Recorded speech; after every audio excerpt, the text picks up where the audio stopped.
Hello, hello. Welcome, everybody, to A Spork of Ice and Fire. I need another opening. I think that's my hot D one. I do have another opening, but it's a little old, but Monkey Jeebus just became a sponsor, so thank you so much, bro. I really appreciate it.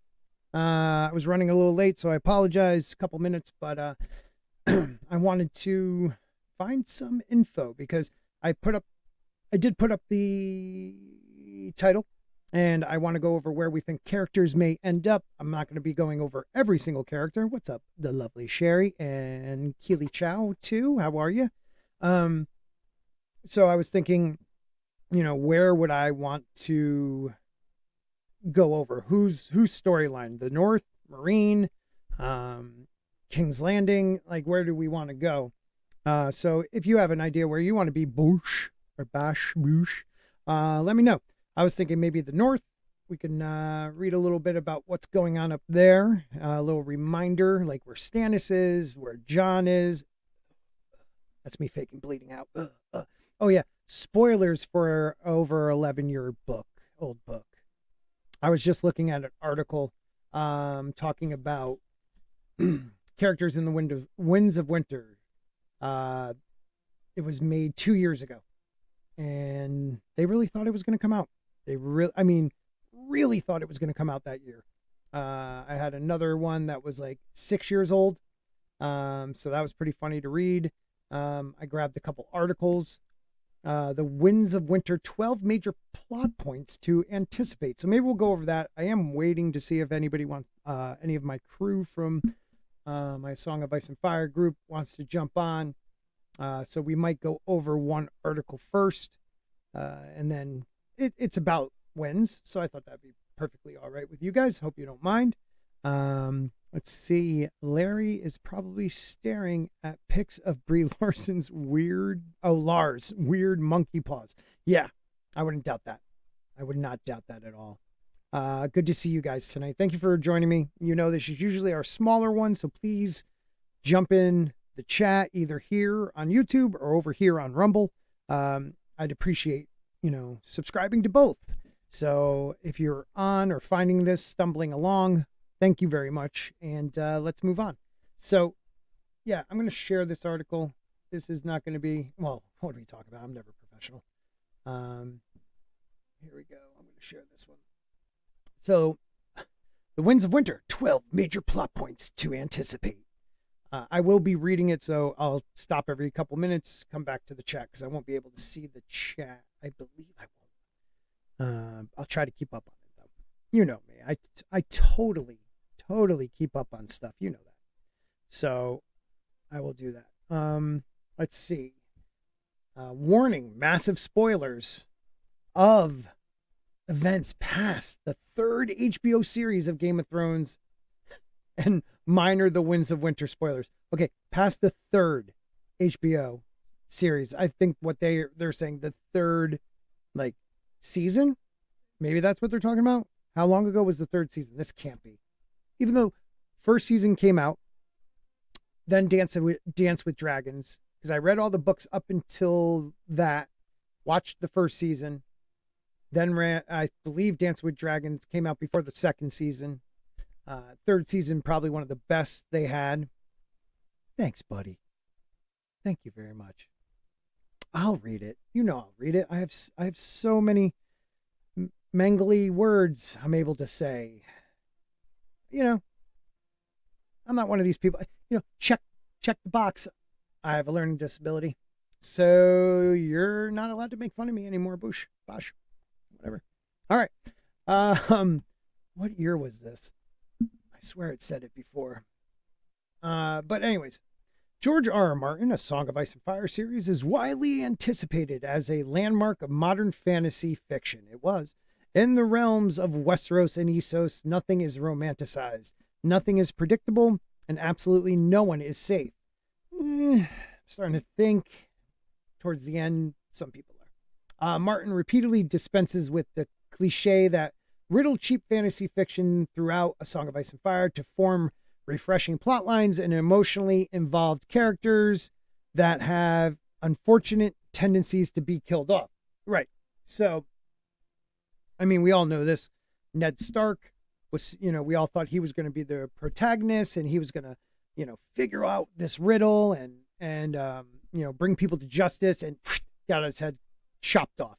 So then we thought, oh, it's going to be his son, the son coming back to avenge his father. He got killed. So, yeah, George totally gets it. What's up, Bad Takes? Why aren't you here? You're too busy. Those British people referred to seasons as series. Oh, no shit. That I did not know. I didn't really like season 5. 6 wasn't bad. 6 was not bad. So it went 1, 2, 3, 4, 6, the rest. Jim Donegan, what's going on? You have never answered. Are you the one I know in real life? Or some other Jim Donegan? Maybe you have answered, but I have a really bad memory. So another one of my disabilities, Boosh, Bash. Gurm is working on Winds of Winter. Has hell frozen over? Yeah, I know. He was working on it every day 7 years ago. He's too busy with everything else. I really still am trying to hold it together and say we're gonna get the Winds of Winter and never see Dream of Spring. Maybe, post. I was gonna say postpartum. What do they say? Post. After his death. Maybe somebody else will finish it with the notes and everything he had. Because anytime he writes one of the books, there's always chapters left over. Maybe, Dan and Dave. Just kidding. That was a joke. Thank you for the 2 people on Rumble watching right now. I appreciate you. Please, guys, if you are not following me over on Rumble, jump over there. And if you're on YouTube, please make sure you're still subscribed, or if you are not, subscribe, because YouTube hates me. So, back to it. But yeah, like Robert Jordan did, So, I don't know. I really hope he's just trolling us all. I still, like, down deep, like, I hear Gary, Nerderotic, never going to come out. And then I hear Jane Theory, we will get the books. And it's like a constant battle in my brain of 2 amazing human beings trying to tell me, what they think. And I lean towards Gary, but my heart goes towards, with Jane. And I have believed for years and got made fun of that we will get the books. But I don't even know if we're going to get Winter Winters anymore. It sucks. Major. Like, how don't you, your whole career, and it's a long career, Hollywood, he wrote for Beauty and the Beast and all these other shows and had some sci-fi books in the 70s, but then this was it.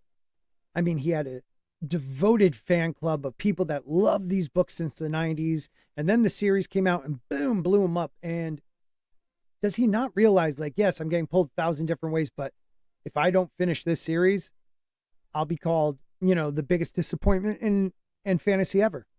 Like, because if he finishes it, it's him and Tolkien. Which one? I don't know. Somewhere here. You know what I mean? Like 1 and 2, 1A, 2B. I don't know. But if he doesn't finish, then he's just another person that didn't finish. Didn't go all the way. Didn't hit a home run. Didn't you know where I'm getting at. He probably passed out in a beanbag chair, naked, with a dozen of his interviews on loop. Yeah, that's true. Gary will start a solo nooner on time before Kurt finishes his book. Keely, I don't know about that. I like to take bets on that one. I would like to take bets on that one. That would be a good one. Yeah, that would be a real good one. I could see it. Oh my God, I was just about to say, you're going to make a football analogy, aren't you? The Houston Texans will win a Super Bowl before Gurm finishes his books. Yeah, it's sad. It is sad. What's up, Tina? Hello, so sorry I'm late. I Yeah. didn't see your notice until very late, so I was still inhaling food. Really? Well, now you must talk for 3 minutes by yourself so I can go get my batteries, because I totally forgot to get my batteries. Do you mind? Not at all. I'll put up the article. You can even do like the next line or the next part of it. Sounds like a plan. You are. Okay. See, look at you. You are like ready. Let's I'm see. so useful. Where'd we leave off? I don't know where I left off. I think I've read the first. So here. Okay. Sounds good. All right. I'll be right back. I love you. Thank you so much. You're welcome. All righty. So, hey, everybody. Sorry I didn't reply back and say hello to everybody because I literally jumped in the chat like 3 seconds ago to say hi and then came on over. So, our next paragraph. The principal part of my enjoyment of the fantasy series stems from the copious foreshadowing that has sparked an almost endless number of theories from the reader community. Chances are that, like myself, once you finished A Dance with Dragons, you spent a good few hours over at the A Song of Ice and Fire subreddit and the Westeros.org forums, dumbfounded by all the highly probable fan theories you had completely missed.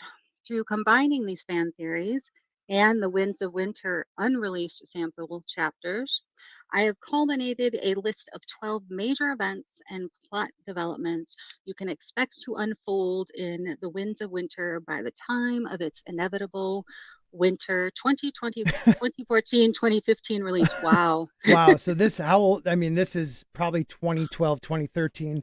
Holy crap. This was probably written then. Cause I didn't see a timestamp on this thing. Usually like maybe if I drop it Hmm. back like down to 100%, I'll see it, but no, Yeah, no, I that's didn't so, say anything. it's old though. It's an old one. Seriously. Yeah, right. Wouldn't it be funny if it actually came out like sometime at the end of 2024? So it would be like 10 years after this article assumed it was. That would be good. So we do have number 12, which is a clash between Aeron Damphere and Euron Greyjoy, which that's one of the biggest things I'm looking forward to. That is the Forsaken chapter. We did get like one chapter about it, and it's probably the closest to horror that George has ever written. It's like a psychedelic horror trip. I don't know how to even explain it. I don't know if you've ever read that one. Um, is that the one where Aaron's in the ship Yep, yep. And in at the chains, and then they people keep coming in and out yeah, and and he keeps dying giving and not him dying. oh god, what is Nightshade? No, what is it called? Oh crap, I'm forgetting it. But he keeps giving his Euron Greyjoy keeps giving his brother Aeron this like psychedelic drink. It makes your Hmm. lips turn purple. I forget, it's Yes, yes. Nightshade. Now, I can't. Nightshade sounds right, but it's Yeah, weird because what do they call the other one? Something of the poppy. Milk of the Poppy is like Milk of the the poppy. pink. Okay, Yeah, so that's like yeah, the Percocet. gotcha, Um, gotcha. Yeah. yeah, the Ace will win. Um, Yeah, I can't remember what the hell it's. I think it's Nightshade or Shade of the something like that. Anyways, I haven't read the book. Shade of That the evening. Shade of the Evening. That's it. Okay, I knew it There was you something. go. See, I was you had close. it. So he keeps making him drink it, and he's having these crazy visions, which like some are flashbacks to when he was a boy praying, hearing a creaky door, where really what he's remembering is like hiding under his sheets, praying Euron wouldn't come in his room and rape him and go to the next room to his other brother and rape him. Like, oh my God, yeah. Yeah. It's pretty powerful shit. And then he has visions of Euron in like a full black Valyrian steel. He doesn't say it's Valyrian, but pretty much that's Hmm. what you get from what he says about it.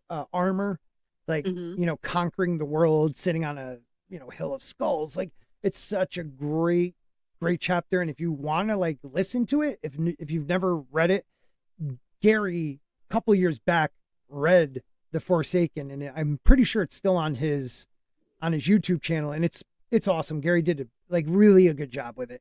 And Cool. yeah, he reads the whole thing. So maybe I'll try to find that later and I'll share it in the chat so people can listen, because it's probably the best chapter I think he's ever written, where it's just like, what the frig is going on, Hmm. and it shows you how sadistic Euron Greyjoy is. Like, this young girl is pregnant with this child, and just what he does Hmm. to her, it's pretty bad. So, let's see. This guy says Aeron Damphere, who premiered as a minor POV character in A Feast for Crows, has been officially confirmed by George Martin as a returning POV character in The Winds of Winter. That's another thing. George said there will be no new POVs, so they had to have a POV chapter in the previous what, five books? 5 books. 5 books. Yeah. Yeah. Wow. Yeah. So Aaron recent threat to raise the commoners of the Iron Island against the newly elected King Euron, who seemed completely unfazed by the notion, It can only be assumed that through Aeron's POV, the reader will be provided a detailed insight into the revolutionary activity set to occur on the Iron Islands. I don't know. See, no, was this article written before or after The Forsaken came out? I wonder. Because this guy's talking like that. Just that statement made it seem like he didn't know where this was yeah, going. exactly. That he doesn't know that he's already left the Iron Islands. Right. He's been gone for a while. On the face of it, Aaron's Casus Belli for what? Aaron's Cassius Belli? I'm looking it up right now. It is the definition of that is, I'm sure that it's a Latin term, an act or situation provoking or justifying war. So I'm surprised it's capitalized and not it looks like a name. It almost looks like a name. This guy's, you pretentious prick. Just say it. I'm so sick of those people. Like, oh, I'm so smart. You're supposed to write to your readers, and the average American, it's like a 7th grade reading ability. So just don't be a douche. Well, and it also, obviously, the grammar nerd in me just really doesn't like the fact that it's it looks like a name. Yeah, exactly. If that didn't have an apostrophe, I would have thought that was his name. But so for revolutionary action against Euron, Crow's Eye revolves solely around his opponent's ungodly status. After all, Euron's kingship does offend the Iron Islands. Only true rule, no godless man may sit the sea stone chair. However, if you subscribe to the theory that Aeron was repeatedly molested by his older brother Euron when they were younger, Aeron's motivations for instigating civil war appear all too personal. Note that stories rarely end well for those with unhealthy thirst for revenge. In A Song of Ice and Fire, look at Robb Stark. I can't imagine. Yeah, it's a very good point.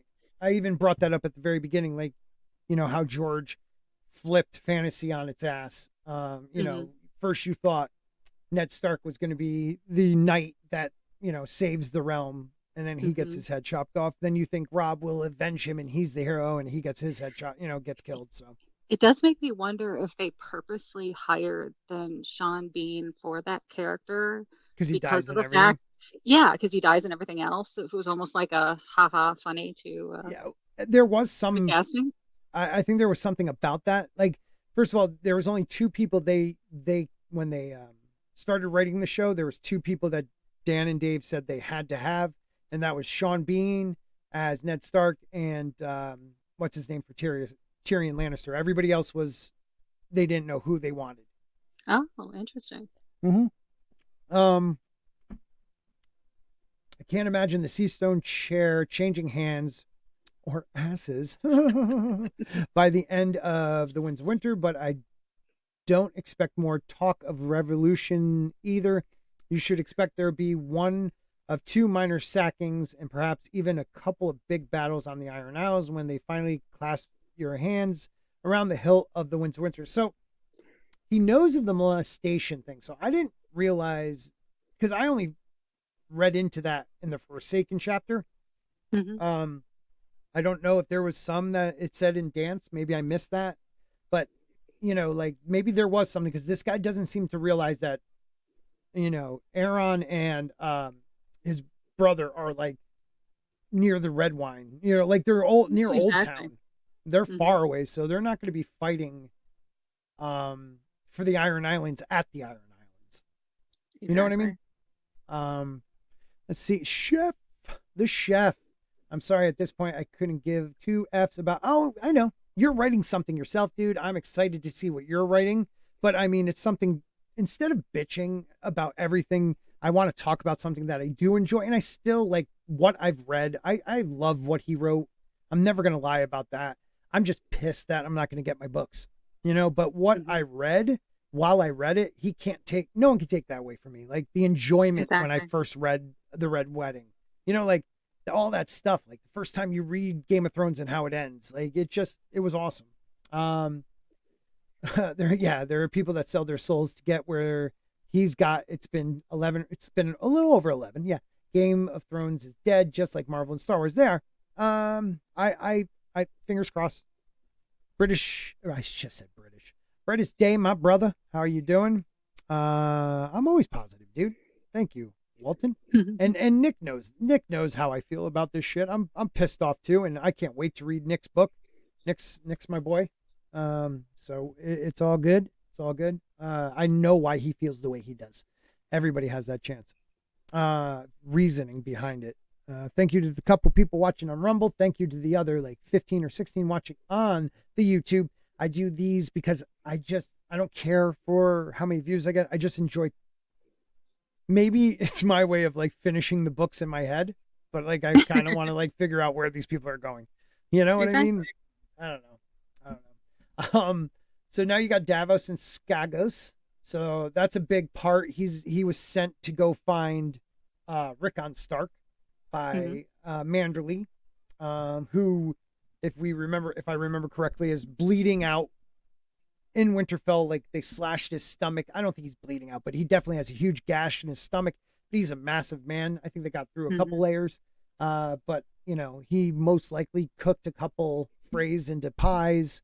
Um, I think Winterfell in the north is going to be the best part if we ever get this. Like, I Hmm. can't wait to see what Stannis is going to do. I think he's a military genius. Um, he's setting up. He's forcing Bolton's hand to send people out. Who he just sent out like his most trusted people. So like all the Boltons have around them right now are enemies. Like it's going to be a great. Hmm. It's going to be a great. You also have the North and the Wall. I'm excited to see what happens with that. Maybe we'll talk about that in a little bit too. I'm also Um, kind of hoping for like something good to happen to Theon. I yeah, mean, I understand what he did was pretty cowardice, and right. but still, I feel like he's been punished 10 times or 100 times over for Oh that. yeah. Yeah, yeah, yeah. I mean, if anybody has, like he's the one like okay, so him or Jamie, like he deserves more of a redeeming story Hmm. cuz he screwed up big time, and the old gods don't forgive, which he was kind of a kinslayer in a way, Hmm. even though he thought of himself as a prisoner. Um Right. the Starks never treated him like that. But yeah, Jamie, like if what happened to him, I can't imagine the same thing will happen to him from what happened in the show. Like if he goes back to Cersei, it's going to be for a reason, and he'll end up killing her, though not wanting to, but end up killing her. Hmm. Like Exactly. yeah, like the prophecy writes about the younger brother, um, the Maggie the Frog prophecy. So Yeah. so at the midpoint of Dance with Dragons, we happened upon the fate of Davos as he was charged by Lord Too Fat to ride. It should be Lord Too Fat to ride. Wyman Hmm. Manderly with the retrieval of Rickon on the Skagos Isles, a place where men break fast upon human flesh instead. They also say there's unicorns and all this stuff. In exchange for the Lord's treasonous loyalty to Stannis. Exchange. Oh yeah, for Manderly's loyalty to Stannis. The Skagos are a terrifying band who swore their unwavering loyalty and vassalage to the Starks of Winterfell after their failed revolt 100 years prior to A Game of Thrones. During this revolt, they somehow managed to knock off the Lord of Winterfell and hundreds of his troops, despite harshly unfavorable odds. Additionally, the Skagosi name is synonymous with cannibalism and otherwise savage traditions to boot. Our Onion Knight is going to end up in a trough if the Skagos Lord is more than mere legend. Now you probably ask yourself if Davos does survive on Skagos long enough to gain an audience with Rickon, what could possibly ensue? Now Rickon's what, like 4? I think he's like 4 in this show. Like it's an I think he was, audience. yeah, he was like 2 or 3 when it started.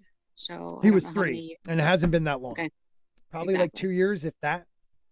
I don't even know if it's been 2 years. I wonder Right. what And is. his wolf is still around, right? Yeah, Shaggy Dog. So yeah, so I don't anticipate Rickon maturing very emotionally because, he and the oh, okay, I didn't know if you knew you were on mute.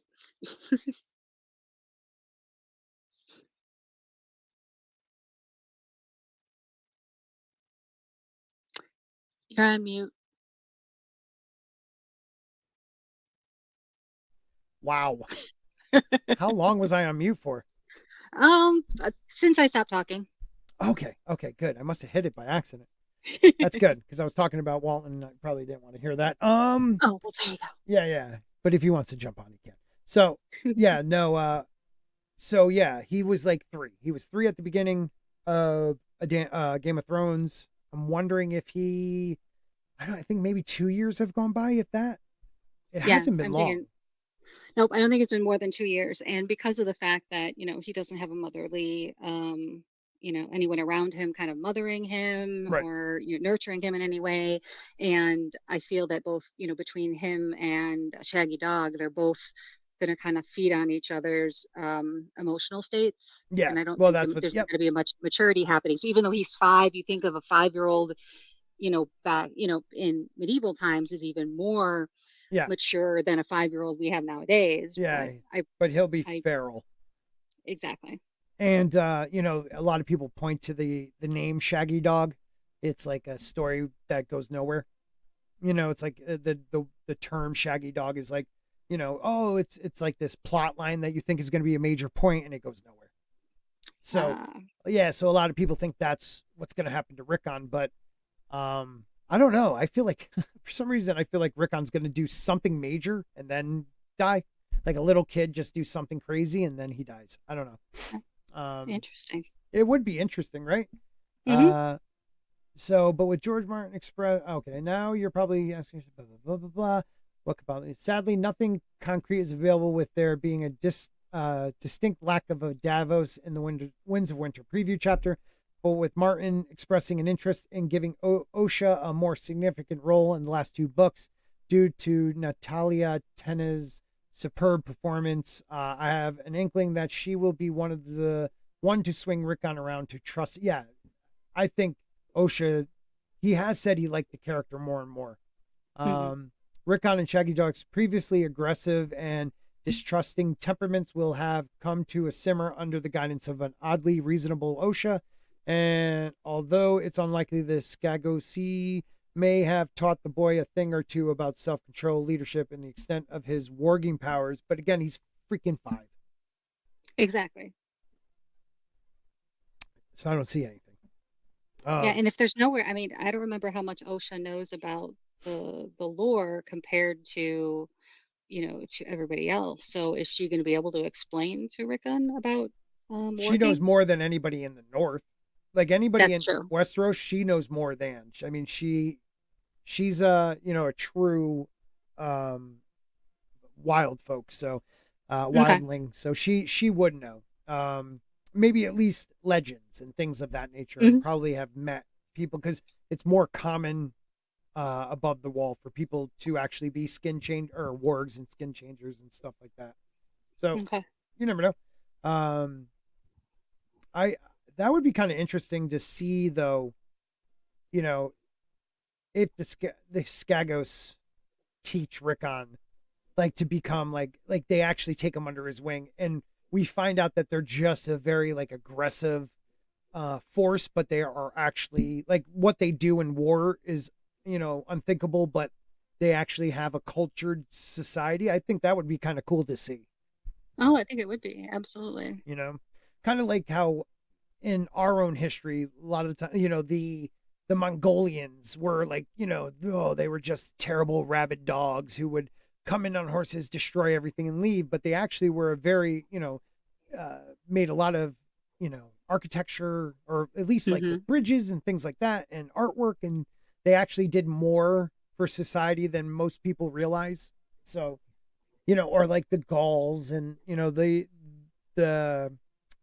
uh the Franks and before the French, like they were all treated like they were like, oh, like the what the hell were their names? Not vigilante, but it kind of comes from that term. Oh, yes. That's what Viking keeps coming to mind. I know that's wrong. No. And then there's another one people use, and I can't remember the name. It's like shit. What is the other one? There's 2 of them that I was always shocked as a kid to find out were actually terms that the Romans used about a conquering people. One was like the Well, I mean, I know Vigilas. that. or something Oh like yes, yes, yes. There were the Goths and the Visigoths, that. and Visigoths. Yep. But there was somebody else that it was a good slang word that we still use today.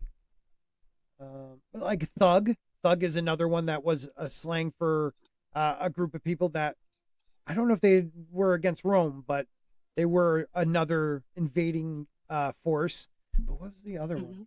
Shit. The Vandals. uh, The Vandals. That's what I was Vandals. thinking of. Yes, yes, yes, Vandals. yes. And then there was one other that I swear starts with like Z or something like that. Anyways, um, yeah. So I would love to see this group of people actually be way more not sophisticated, but have like a culture that like is very like honorable in their own way. I Hmm. think that would be cool because we've been told since the beginning they're wild. It's a wild island. Da da da da da. And it'd be kind of cool that it's just 100 years of gossip. How do you feel about Aegon or Fagon? Do you think he's Aegon or Fagon. Fagon? Oh, that's tough. I mean, I kind of like the character a lot, so I hope that he is. Yeah, I I just mean, find it even if very he's a Blackfire, I would. I don't think that would exactly, matter. He still has exactly. Targaryen blood. Hmm. You know, Blackfires are Targaryens, just a bastard one, but they were legitimized. So in a way, he is a legitimate Targaryen. I always wonder about that. Yeah, I mean, I totally want it to be true, but I mean, would there really have been time to switch out the baby before, Right. you know? But see, we do get something like this. See, okay, George loves something in the past resembles something in the present.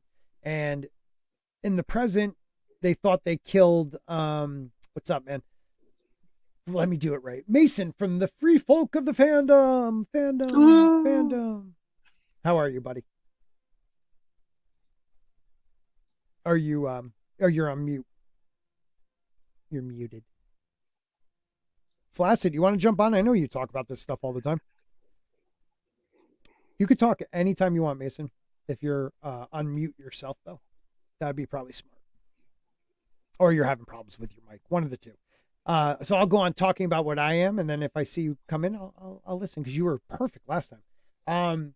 Yeah. So like up in the north, when Melisandre and Stannis wanted Mance Raider's baby, they Hmm. swapped it out with Gilly's son, and Gilly Hmm. took Mance's baby with her on the boat with Sam. So like, you know, there's that swap out again. Yes, the baby wasn't killed, but there's that swap, you know?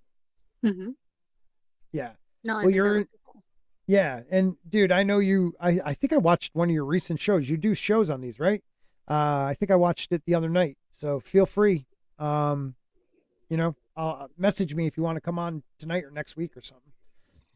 Please bring Aegon with the Blackfire. Yeah, dude, Blackfire sword. Oh my God, that'd Mm. be awesome. You know, the King's sword. That'd be dope. And you know that in the North, somebody has Black Sister. Oh, not Black Sister. What is it called? Dark Sister? Dark Sister. Thank you. I swear I'm a Mhm. fan. Because the last person to have it was Aegon Rivers. So Bloodraven has that. You know, it must be somewhere up there. So maybe Mhm. Bran or the chick he's with will end up with it. Bran or the girl. Yeah, Mason, you there? Or are you just can I unmute you? I can't unmute you. Damn it. Um so yeah, so with the Aegon stuff, let's see. I want to just jump through shit. The perfect prince, but still half a boy for all that, with the little and less experience of the world and all its woes. Now, let's not forget young Griff. Uh, we meet him through Tyrion jumping on a ship. They're in disguise, Griff and John Connington as father and son. But really, it's Aegon Targaryen who was saved from the Robert's War and raised in Essos. Um, and they're going to try to meet with Danny and marry brother with sister and then conquer. But Tyrion gets it into Aegon's head that like, why would she want you if you don't have anything to show for it? So he decided to, Right. you know, attack before meeting her, which she'll probably take as a slight and want to kill him. That's how I think it's going to end up. He's going to end up like taking over. He'll take Storm's End, which I don't think has ever been breached. He will take King's Landing, maybe killing Cersei or just her running away. And then when he wants to like show Dany, like, look what I got you, she's gonna kill him. Wow. Yep. Okay, I could All see because of that. Tyrion. All because of Tyrion. That bastard. But yeah, I know. But I think right now they are outside of Storm's End. So let's read. According to extensive fan notes from George Martin's reading, so this was I don't think a published chapter. It was a Worldcon Ariana 2 chapter. So most people just took a bunch of people's notes and put it together. Okay. Yeah, I think he never posted it. He might have. This might be too new, but Connington and Aegon successfully captured the Baratheon seat of Storm's End without any reported injuries to Aegon, who took it upon himself to lead his forces into battle. Unfortunately, solid details on how they captured the notoriously impenetrable fortress are absent. However, that hasn't stopped fan speculation. I'm convinced by the theory that suggests Connington and co. betrayed the misplaced trust of Baratheon bannermen within, who will have granted them easy access inside the fort following their swift removal of the unsuspecting Tyrell retainer? Or retinue, who were camped outside. Retinue. Another just say fancy army word. Exactly. Or forces, whatever. Yeah, forces, something like that. All right, can y'all hear me? Hey, what's up, buddy? Hey. Thank goodness. Yeah, man, you were Sorry, were you like under your desk, sparks and shit, and you're like, well, this goes to this, like, trying to put it together. Hey, everybody, Mason's here. How are you, Mason? I'm all right. How about you? I'm good, man. I'm good. Just talking a little Aegon Targaryen and where we think he's going to be. I do wonder how they got into Storm's End. I want to say there is a sample chapter that talks about it, but again, it's like word of mouth. What do you think about Aegon or anything we've already talked about? The Winds of Winter predictions and stuff like that. Please feel free. I don't know. I kind of feel like Aegon there's too many red flags for him to not be real. Ooh, okay. Okay. I mean, he's too perfect, though, right? I guess so. But it feels like there's too many signals that he's not going to be the real Aegon for him to just not be it. They're making it too obvious, right? Yeah. I agree with you on that. Sonny Frank. Sorry, real quick. Sonny Frank, one of my A Song of Ice and Fire homies from day one. So I'm glad you're here. Thank you, Sonny. Feel free to. We have a small group right now, so chat on, everybody. Yeah, please go on. I think that, you know what? You're one of the first people I've heard say that. Like there's so much that wants us to believe he's a Blackfire that maybe he actually isn't one. Yeah. I like that. I don't know. Maybe I'll just be. Maybe I'll just be proven to be like a dummy in the next book, and he's just gonna be a Blackfire. But yeah, I just think he was trained so well from a young age that he, no matter what he is, he would be a good king. Yeah, I think that's the point. So everyone keeps calling him a mummer's dragon, saying that he's a fake dragon. But a mummer is specifically someone pretending to be someone else. And he had to pretend to be young Griff for his whole life. Right. That's the mummer's dragon, right? Or the mummer's dragon could be Varys. You don't have to worry about the dog, man. I don't care if it's barking. I'm telling you, it could be that. It could be that Varys is the mummer and this is his dragon. Because I always wonder about that. Like, is it the mummer's dragon? Is it the mummer who controls the dragon in the air, the paper dragon? So, like, Aegon's the paper dragon and Varys is the mummer? Or you know what I mean? Like, because when that's how they say it's a paper dragon, that a mummer will use in, like, a show. Well, then the mummer's dragon is what the mummer's holding. The dragon is Aegon, and the mummer is Varys, who we know was in, carnival or troops that went around acting. Yeah.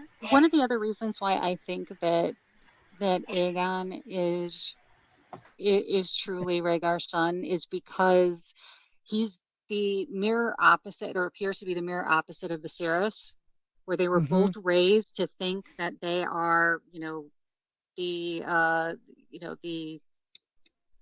basically should be king because they're the head of the Dragonstorm family, then Right. Or Targaryen family. Targaryen. So, yeah. Well, he is the polar opposite of what Viserys was. You know what I mean? Like, they both are, because a lot of people picture the Game of Thrones character on the show. The actor did a great job, but he's supposed to be more beautiful than that.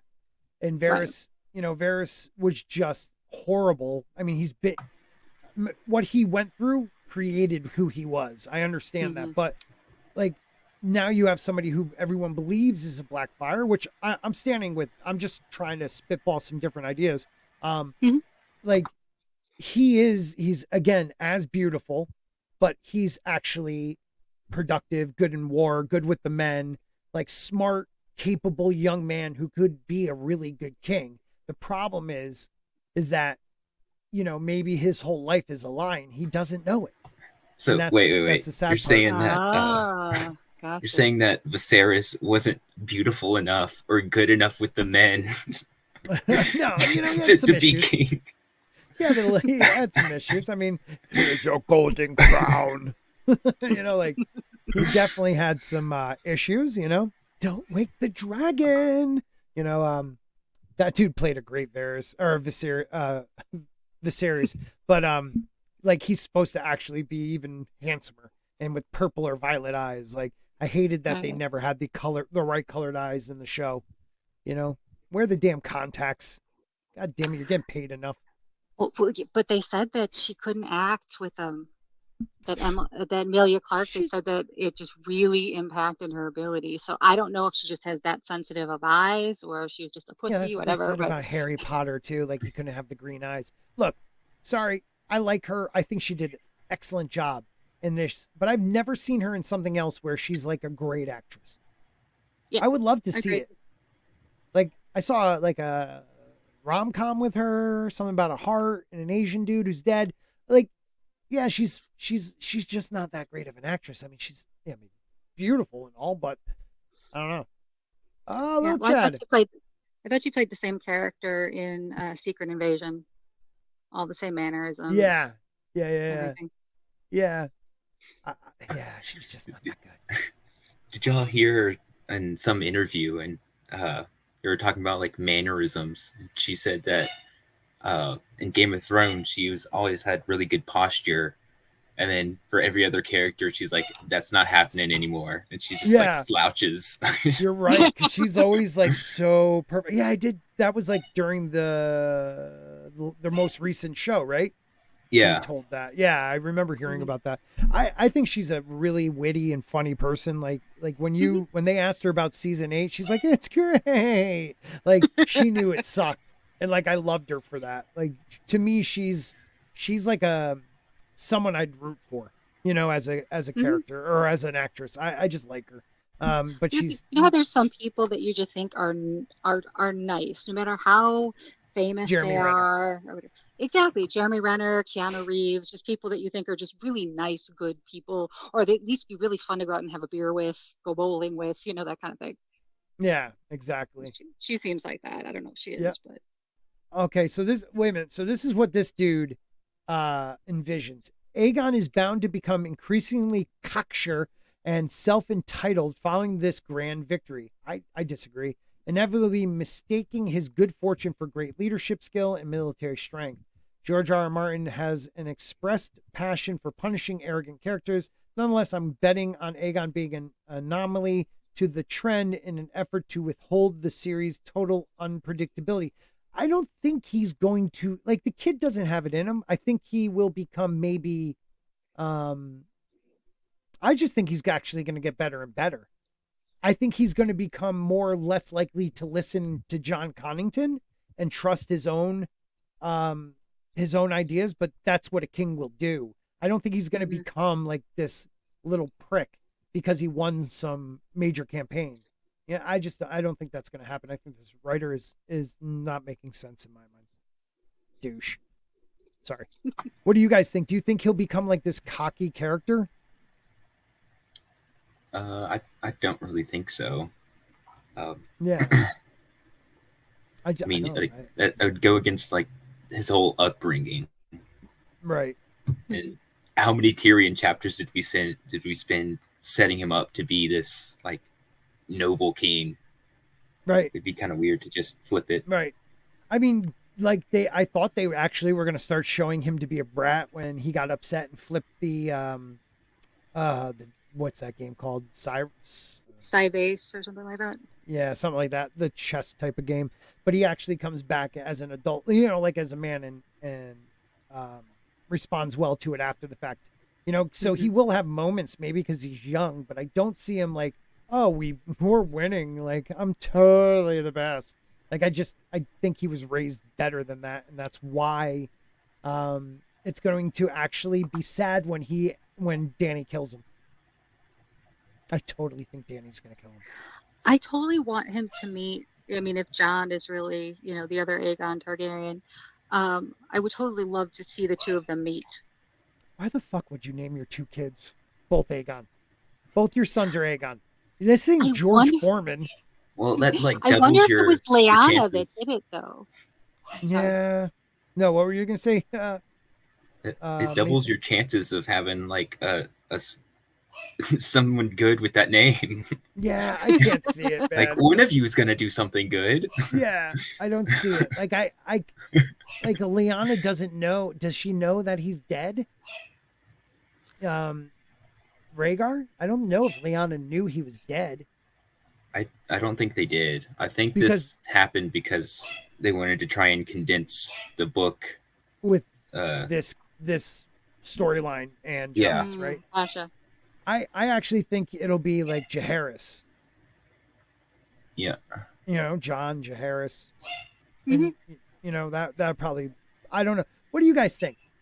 That's another one, Sonny. I was just talking about something with someone today. I said, wouldn't it be awesome if his name was Aemon? You know, because he held high respect for Brother Aemon. And he always, as a kid, he was Aemon the dragon, what was his name? Shit.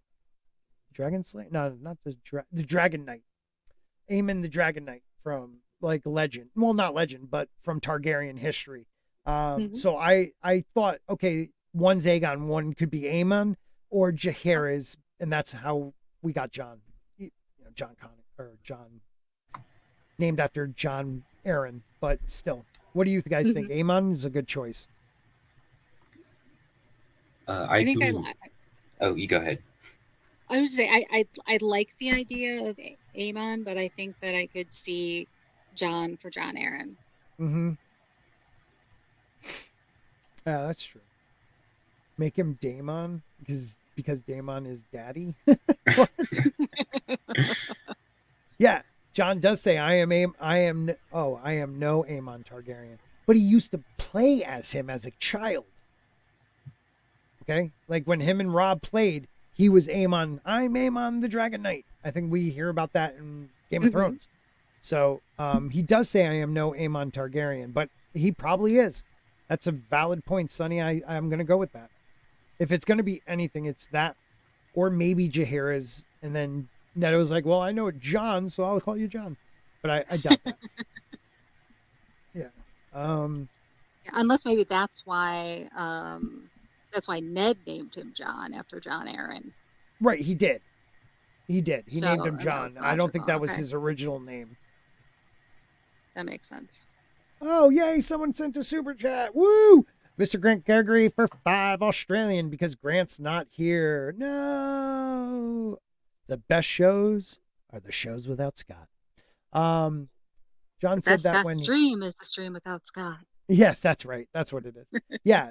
John said that when he was referring to Master Aemon, right? And as a child, he used to play as Aemon the Dragon Knight. There's too much of that going on for him not to be Aemon. Very good, Sonny. That's why I love having you guys in the chat. Do either of you know how many Aemons are in the Targaryen family? I don't think there's many.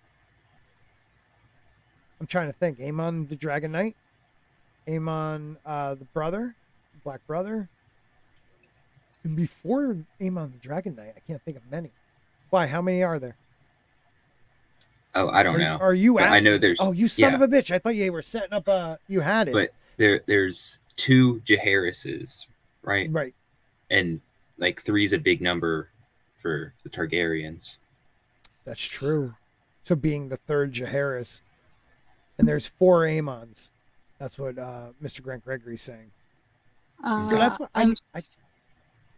on a wiki of Ice and Fire, we have Aemon Targaryen, son of Jaehaerys I, Aemon Targaryen, son of Viserys II, and Aemon Targaryen, the son of Maekar I, also known as Maester Aemon. Wow, I forgot his Maekar. God, he was old. Yeah, the son of Viserys II, that's the Dragon Knight. That's the Dragon Knight, right? Yeah, okay. Yeah, so he would be the 4th. So there was 3. Yeah, maybe it is Jaehaerys. Damn, this is good. I don't know. I could talk about this shit all night. I really could, because that's how. This is the thing. I know a lot of people got pissed and they're not happy with. They're not happy with like how, George isn't going to finish the books, but like, I'm amazed by how much he thought when he put into these books, like the history and like how these things all interweave is just like brilliant. And I pray to God we get one more from him and maybe one from another writer after he dies or something like that. I don't care. Just finish the story. But like just the way he weaved this thing together, like it's brilliant. It's brilliant. Like the book is brilliant. It makes you think like Mason threes are important. How many names are out there that we can find that only have 2, it's brilliant. I would go with king names though. Like how many, there's never been an Aemon king, right? But there's been 2 Jaehaerys, 2 Viserys, right? Yeah, I think you're right. Yeah. So I don't know. That was pretty cool. I don't know. Maester Aemon's the only one. The good stuff though. Let's move on to Cersei. What's up with her downfall? We can all acknowledge that Cersei's demise is foregone conclusion at this stage, yet our collective ideas concerning how Cersei will meet this inevitable run remain significantly divided. To date, Cersei is contending with a total of 4 immediate threats to her person: the Tyrells, Aegon the Sixth, the High Septon, and the outcome of her trial by combat. Who do you think? Well, before we read any more of this, what do you guys think? How is it going to go with her? Will she die in the Winds of Winter?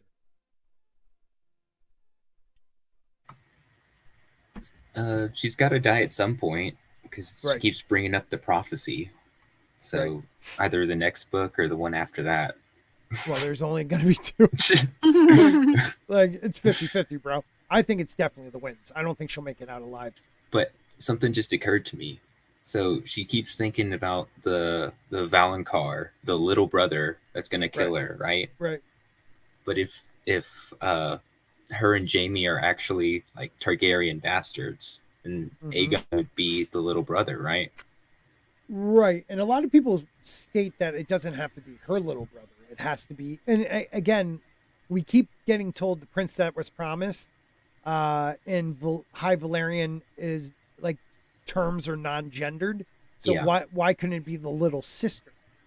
Oh, yeah. So Daenerys could kill. Yeah, it could be Dany. Yeah, it could be Dany. It could be anybody. I saw somebody make a theory about it being Arya because she's the little sister of Starks. I mean, actually, because I keep seeing show Arya in my head. It'd be kind of cool if it was Arya after watching her dad's head get chopped off, and it, her blaming Cersei for that, and she's part of her list. So it would be kind of cool if she kills somebody major on her list, not like, a stupid knight, but like an actual like player in the Game of Thrones. Yeah. As long as it's not the Night King, assuming there's a Night King. Yeah, there's not going to be. I can't imagine there was one Night King and he was a human. I can't imagine, there being an other named the Night King. Like that's something that people really want, but I don't believe George wants to put a face on the others. Like a sole person to be their leader. Makes sense. Yeah. What do you think might happen to Cersei there, Tina? I agree that I think that she'll die before the end of the Winds of Winter. I keep thinking A Dream of Spring is going to be more like it's going to be after the war is settled, or a good portion of the war is settled, and they're trying to like put the kingdom back together. If that makes I any know sense. what you're saying. Like I actually think the battle of the magical, mythical type battles will be in the Winds of Winter, and then A Dream of Spring will be the humans battling or figuring out who will rule Westeros, if anyone, and then the last dozen chapters being the cleanup of, maybe. Okay, that would make sense. I mean, I could Yeah. see that. I mean, it follows how they ended season 8 because they battled, Who others has the before. greatest story? So Oh God. Bran the Broken. Yeah. Sorry. I kind of don't think that the Seven Kingdoms are going to stay together. I think they're going to break apart again. Yep. The North will want to stay free. The North is the landmass of the North is as big as all the rest of Westeros. Dorne will definitely break away. Other than that, though, I don't know if the other, like the Riverlands and shit like that'll break away. I just think it won't be 7 anymore. It might be less. But I don't think it'll be. Hail to Jane Theory. I see her in the chat. Oh, Jane! I was gonna send you a link. I didn't know if you would want to come on, but we're gonna start doing this stuff more, Jane. So I'll text you next time. I literally will send you a link right now if you want to come on. The North has a whole queen, apparently. So why would they join? The movie made no sense. Whole queen? TV show. Yeah. I mean, the TV show sucked, Jane. What up, Katina? Oh, it's so nice to see you guys. I feel like the old gang's getting back together. Yeah. So just know this, Jane. When we do money ones, which I'm going to try to be consistent with every Monday now, I'm just sending you a link. Feel free. No pressure. No pressure, but it's talking about fun things. Talk about fun things with us. Yeah, I think Cersei will win her trial. And then I just feel like there's too many enemies in King's Landing for her not to get away with something, but then lose it in the most ridiculous way. You know what I mean? Like, she's not as smart as she thinks she is. She's actually setting herself up for a major downfall. But I have a feeling somehow she'll squirrel her way out of it, but then something or someone we didn't expect will kill her. Kind of like that, like the killing of Kevin Lannister, like out of the blue. You're just like, oh shit, he just got knifed. Kevin Lannister was an awesome character. I wish he didn't die. Let's see. I mean, Cersei rules about the same way that Joffrey did. Yeah. Just, a bit more mature. Yeah, I agree. The bitch gotta get choked out. You know what I'm saying?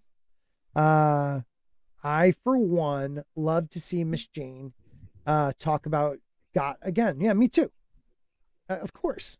I would love to see her talk. She knows she's always welcome. I just always forget if I ever. Do I have your email? I think I do.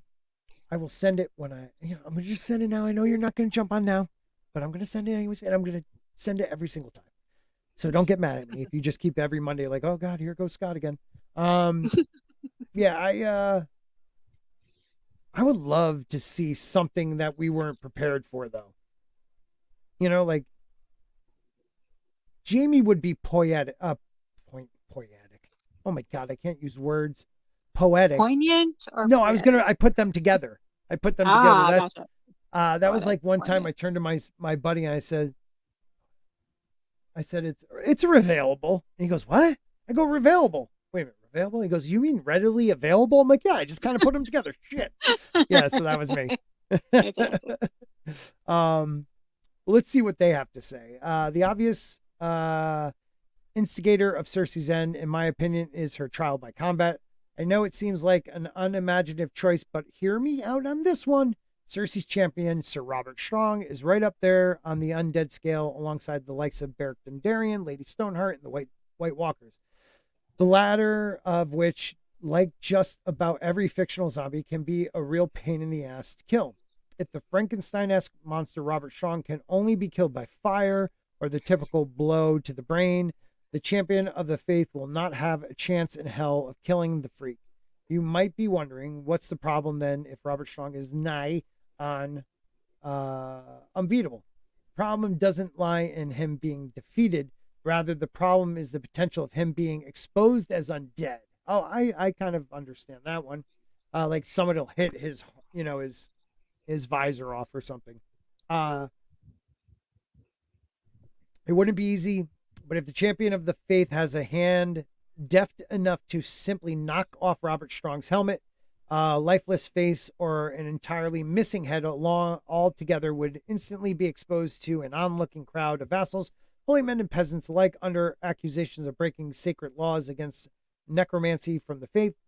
Cersei and the Lannister rule in King's Landing would swiftly crumble under the weight of the peasants' revolt, supported by the reinstated faith's okay, you know what I'm trying to say. In the light of George, militant, thank you. In the light of George's passion for tragedy, Cersei will probably see little Tommen and Myrcella die as the Tyrells ascend the throne, subsequently mirroring the death of Robb and Catelyn at the Red Wedding. Maybe Tommen, but I didn't think Myrcella was in King's Landing. She's in Dorne, isn't she?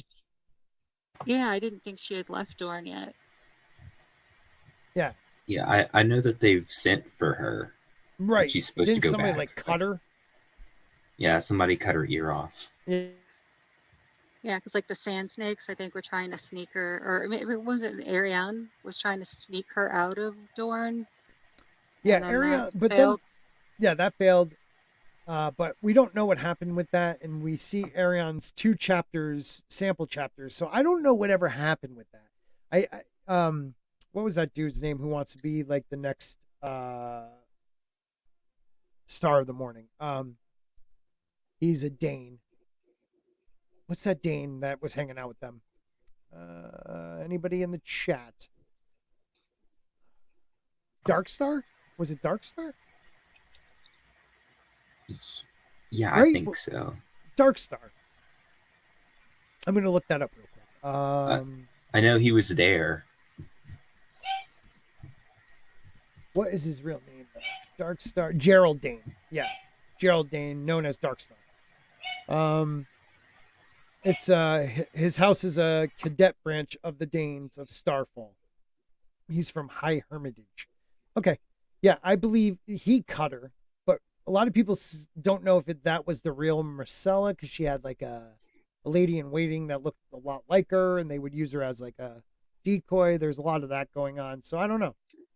Okay. Yeah, I don't know if that's her or not. Thank you, Sonny, as always. I knew you would jump in there. Hopefully, yeah.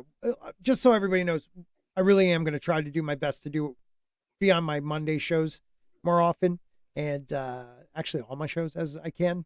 Working that out with the family and stuff. Depends on when I have to get up in the morning. Like tomorrow, I have to be at work at 5 a.m. I'll be a little tired, but whatever. It's not like a 3 a.m. start, so that's good. So Jon Snow returns to the realm. Okay.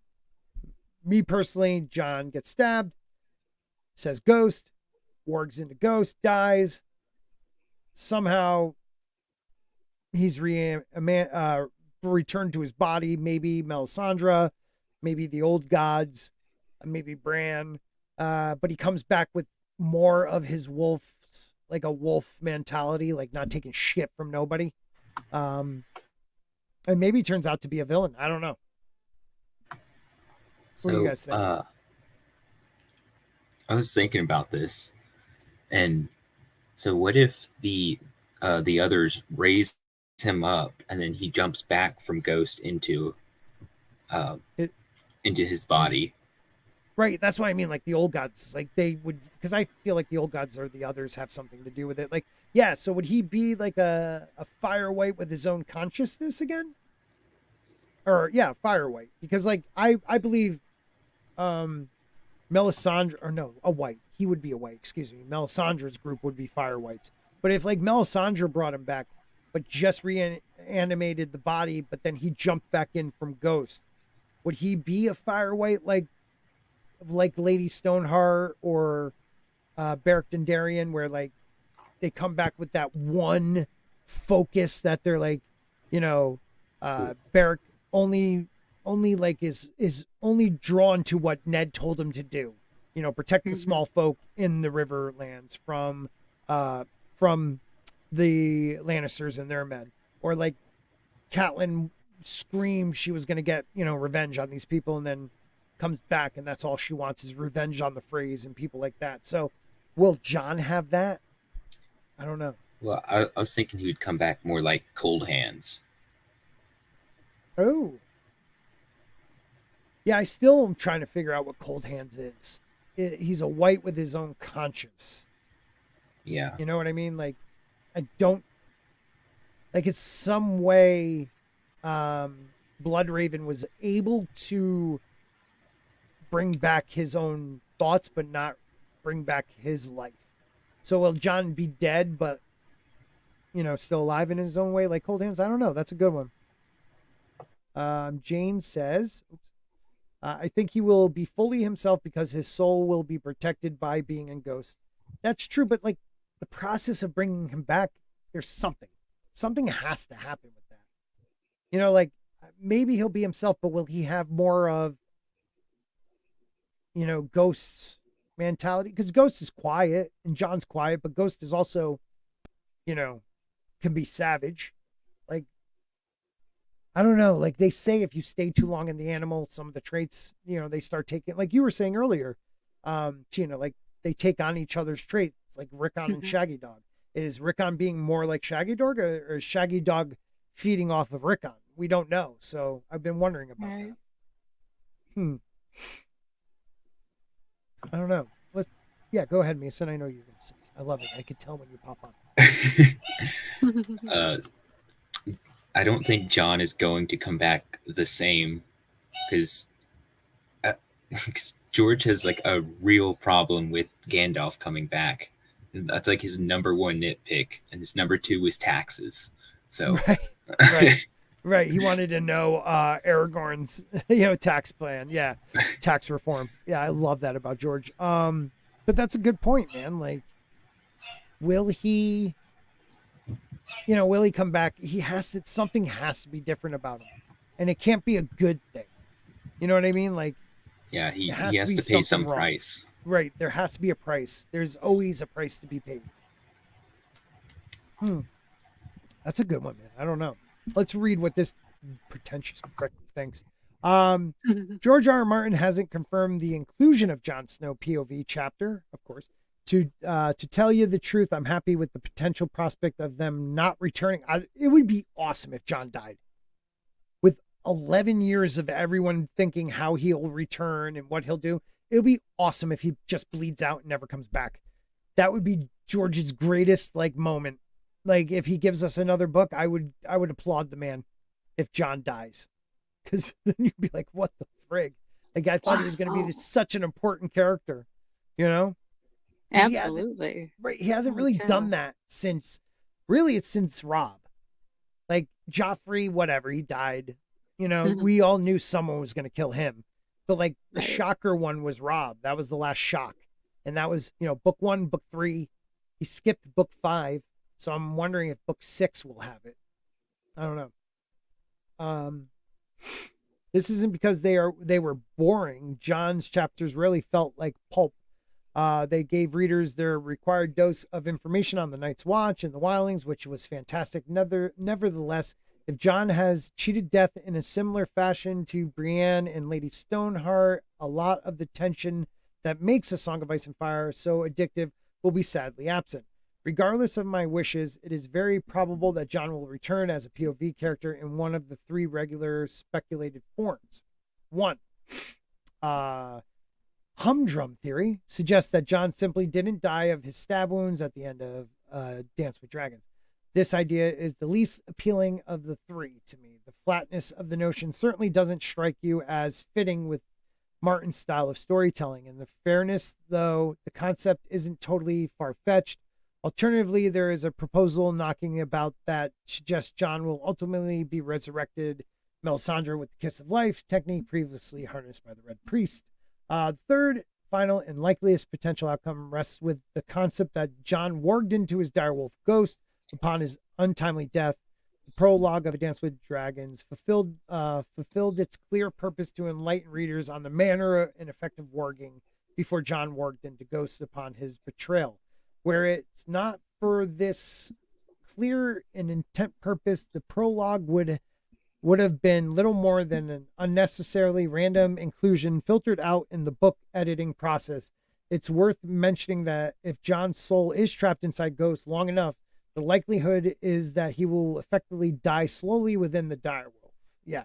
The interaction between the skin changers and animal's mind will influence both personalities with detrimental effect to the human if the animal's influence is not fought. A footnote.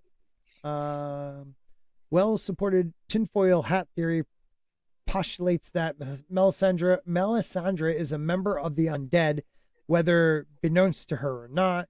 If this theory turns out to be fact, it is safe to say Melisandre will forfeit her life. Okay, you guys discuss that for a second. I have to go to the bathroom real quick. But you have the power to highlight people, so you can highlight Jane and stuff like that.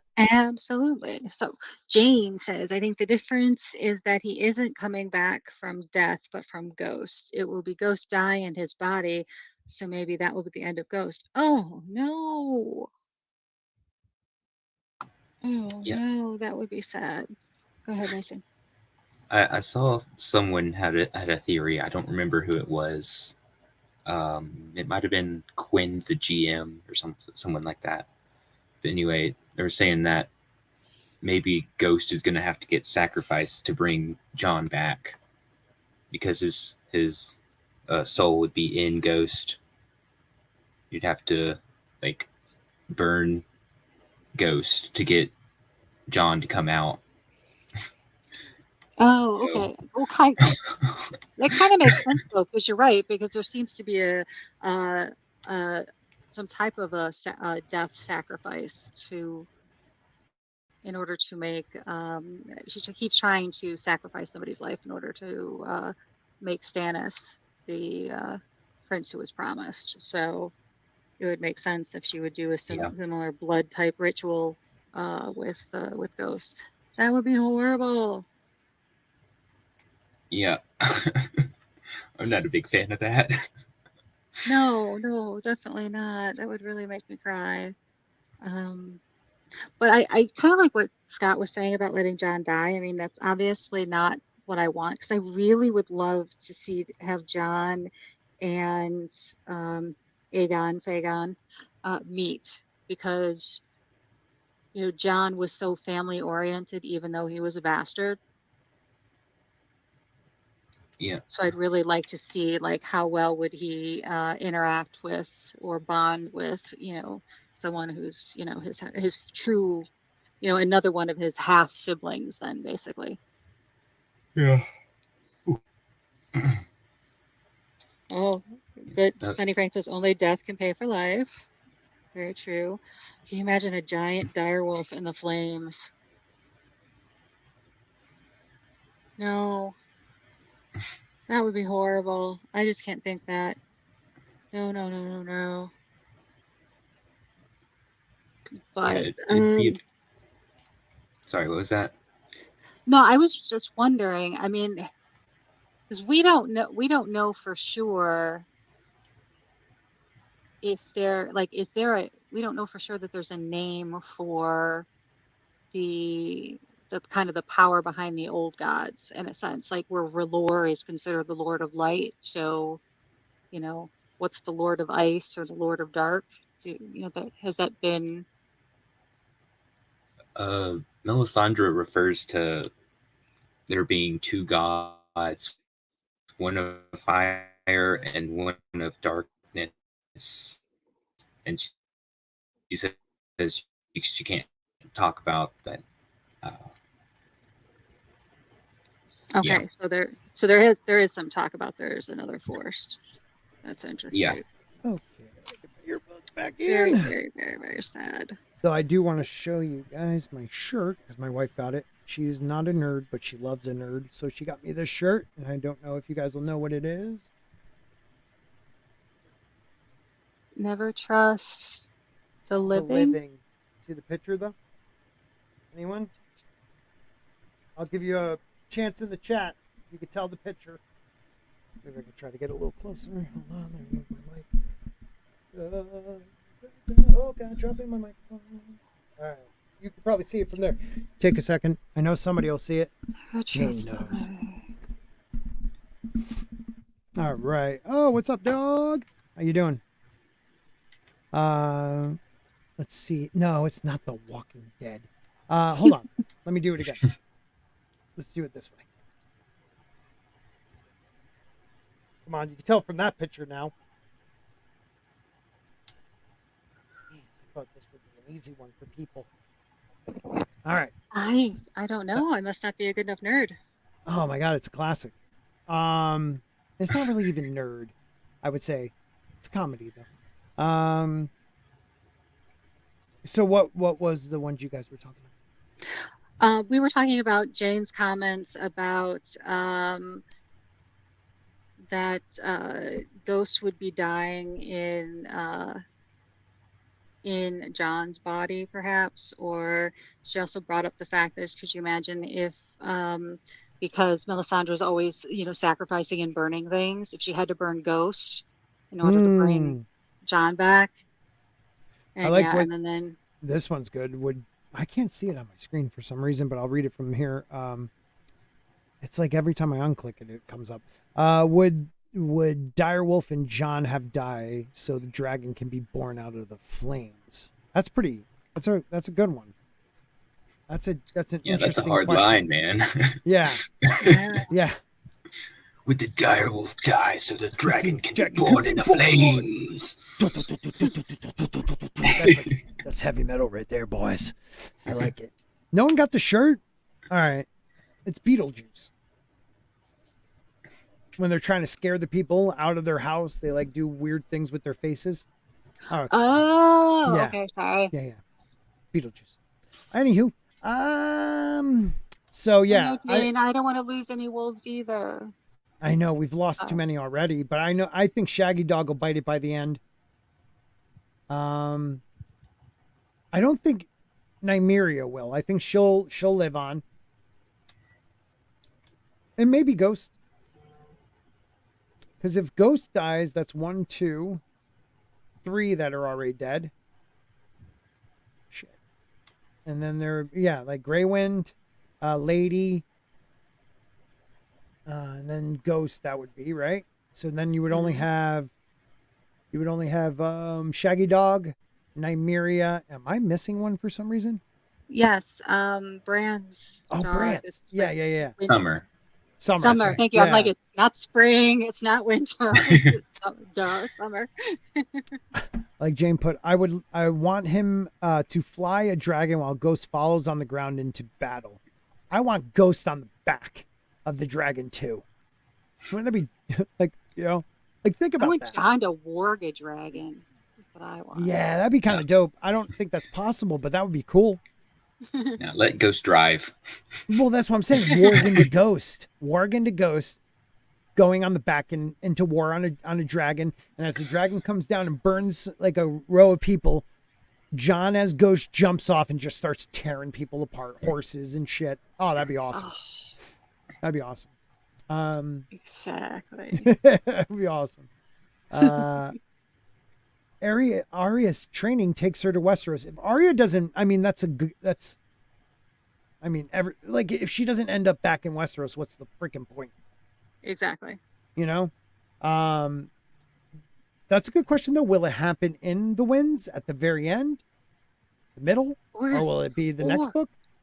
Or does Arya end up going to all the places that Dany was supposed to go? Like maybe she kind of finishes, the whole, to go, to the west, you have to go east kind of thing. No, George already said the only way we're gonna see oh shit, what's that place in Essos? Ashai. Covered in Ashai is in somebody's flashbacks now. Oh, even though we all thought Dany would have to go there. Mm-hmm. Because she had to go west before she can go east or whatever that was. But like, yeah, what do you guys think? Will she come back early in Winds, end of Winds, or not at all in Winds? To Westeros. She'll be in the book, but will she come back? Because I know we got a sample chapter of hers, and it has her as a character. She's a faceless man doing I forget, Mercy is the name, tricking the dude up into her bedroom. She's like what, 12? Exactly. 11 or some shit like that. It's pretty gross, but yeah, it's freaking sick. But she really cuts him so clean he doesn't even realize he's bleeding at first. Yeah, I was wondering, like, how does she go back? Does she, there's an envoy from the Lannisters. Does she go back with them, take the place of someone, maybe the guy she killed, and go back with them? Or does it happen later on? Like, I just thought of it actually. But like, is she ready to like defy the faceless god at this point? I mean, is she done? Because I keep thinking that she's still being trained. Yeah, she is still being trained, but is she going to wait for her training to be over? I don't know. What's up, Spencer? You put 8. The series crosses over with the Rings of Power. Was it book 8? The series will cross over. Oh, okay. All right. Oh, Jesus. That would suck. So I think it has to...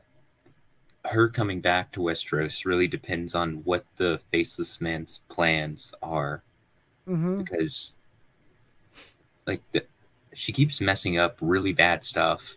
And they're just like, oh, don't worry about it. Here's your next thing. Mm-hmm. Yeah, I don't know. So, like, are they, like, preparing her to be, like, a sacrifice or something? I feel like they have... The Faceless Men are working for the old gods in a way. Like the Great Other. Like, there's something going on with that. I see what you're saying. Like, it's like them, the Bank of Bravos. Like, there's all this intertwining stuff going on. So, I don't know. He says how big the book's going to be. How do you pronounce the name? Gojira Star 5477. Maybe Arya comes back towards the end of the book. I know that the book is going to be the max size, like 1,500 pages, I believe, is the, what George is shooting. It'll be the biggest book to date. It's so weird because I'm like seeing StreamYards and it's still showing me Jane's. I think she can do it, but when I look over at the live stream, it's the one I'm reading about. It's so weird. That is StreamYards. weird. Yeah, our StreamYards is sucking right now. She is impulsive, so she probably will only stay long enough to learn what she thinks she needs to. That's exactly what I agree on. Like, I think that was her goal all the way. And maybe we start to think, oh, wow, she's really like buying into this. I mean, she went through the surgery and everything, but I think she's just doing what she needs to do to get her revenge. She is not no one. She is Arya Stark, but she's learned to hide that. So, you know what I mean? Now, how much does she know of what's going on in the West, in Westeros at this point? Probably all what she hears from sailors and stuff in that area. I don't know how much she knows. So I wonder if maybe she does try and go hang out with the Lannister clan that's there and she hears something that then makes her think, as she's pretending to be the person, the soldier she killed, that maybe that's what triggers her to go back. I mean, that would be a smart idea. Just I don't know. I can't remember the description of how big he was, because if he's close to her size, because I mean, I don't think she could change her height and stuff, but she can change her physical look. You know what I mean? Like, and take on Mhm. his persona, but he couldn't be too big, and she's small, so I don't know if that would work, but there can be some way. I just know Ghost Nymeria and her kids, Summer and Shaggy Dog Rickon, had better be part of the big final boss battle. Wouldn't that be dope? Yeah, Nymeria has that I forgot she had that humongous wolf pack, the super Yeah. pack. Yeah. That would be Uh, cool to, for the super PAC to show up, like to yeah. save some battle. Yep, that would be so dope. Katina asks, in the book, does she have Needle? I believe she hid Needle. Yeah, she hides her sword and then throws her clothes and stuff into the river with rocks so that it sinks. Yep. Yeah, so she hid Needle, right? She threw the clothes, so if anybody was trying to track her or anything. So yeah, but Needle, she couldn't throw Needle into the water, so she hid it under rocks. So she can't get rid of Arya Stark. She has to trick them into thinking she did, though. Well, she's kind of fooled herself into thinking that she has. Right. So I think you're right about it having to be like the Lannisters coming by, and that's triggered her. That's enough bait to make her slip up. Yeah, I agree too. I mean, she killed someone that she wasn't supposed to. That wasn't part of the plan because she wanted revenge. Because that was one of the people at Harrenhal, I believe. If the Mercy Trap chapter. Sorry, spoilers for anything George R. R. Martin has ever written, or will write. In the sample chapter, it's I don't know if it's the Sweetling, I can't remember, but it's the guy who killed her friend Lambi, I want to say. Pretty sure. I might be confusing that with the show, but let's see what they say. Upon her inclusion into the club, the kindly man signed her off. Blah, blah, blah. Seemingly fresh face. However, there has been intrigue, speculation that may encounter this Zeburo character. Very brief in the past. I don't know. Tabu Moat, King's Landing's master armorer, and Gendry's former blacksmith trainer, is the vaguely speculated true identity lurking behind the Isambaro name. Wait a minute, what is it? Her sense, her war power, and her skills. Under the tutelage of the kindly man who bestowed the acolyte robe upon her inclusion into the club, the kindly man signed her off to the veiled Isambaro as an apprentice. So I never caught this, that it could be the blacksmith. Speculated true identity lurking behind the Isambaro name. So wait a minute, the blacksmith that took Gendry on in King's Landing, it could be a faceless man? The evidence supporting this theory in the linked comment possesses strong merits. Therefore, I find myself duly convinced. Okay, hold on. Speak among yourselves. I just got to look at this real quick. Speculated. You know what? I'll just share it with you guys too. All right. I've never heard this theory. Have you guys? I have not. No, this is the first. This is all new stuff. Yeah. Let's see. I've been on the Song of Ice and Fire. What year is this from? 11 years ago this was done. In the sample Theon chapter from The Winds of Winter, we learned that Stannis is planning on sending Sir Justin Massey to Bravos to collect soul swords. I don't know how, or even if Arya would reveal herself, but I think that somehow she'll be linked up with Justin. I think this will have her return to Westeros by East, Watch by the Sea. Maybe unexpectedly linking her up with Jon if he's alive. I think that would interesting way to link her back in Westeros, especially if she's on a mission from the Face of Man, maybe to take out Melisandre. Okay, wait a minute. Where's the thing about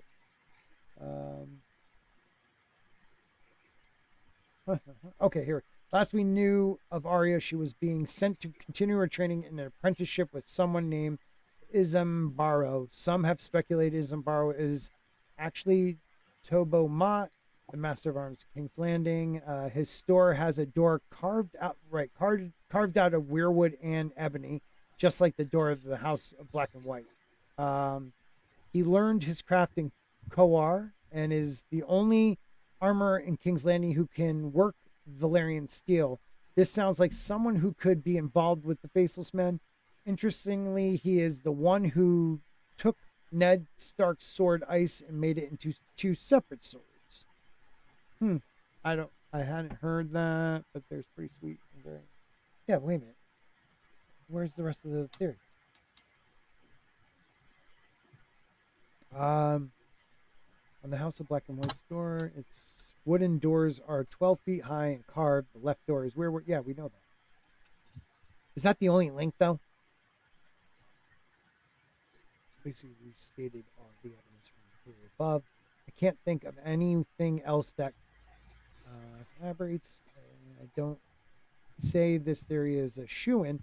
It's a shot in the dark for sure. Yeah, but where the frig does... I'm confused. Like, is that it? The door? Right? Am I missing something? It's just the door, right? And maybe think that so. It's that the door, and he can work Valyrian steel.